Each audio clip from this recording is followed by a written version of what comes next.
Narito ang balita mula sa GMA Integrated News.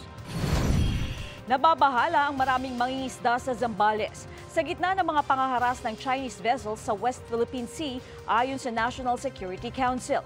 Kabilang daw sa mga issue ang mga hamon sa panguhuli ng isda, lalo na sa Bajo de Masinloc o Panatag Shoal.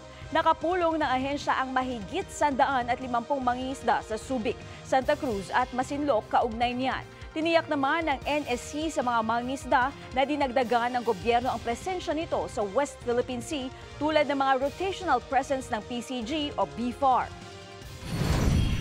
Narito naman ang iba pang balitang binabantayan ng GMA Integrated News. Paglipat kay Sheila Guo sa kustodiya ng NBI dahil sa issue sa seguridad ayon sa Bureau of Immigration.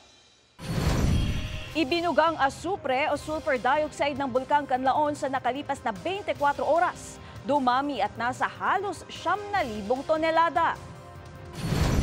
At maaraw na panahon magpapatuloy sa malaking bahagi ng bansa. Pero panandali ang ulan o kaya'y local thunderstorm, posible muli ayon sa Pag-asa.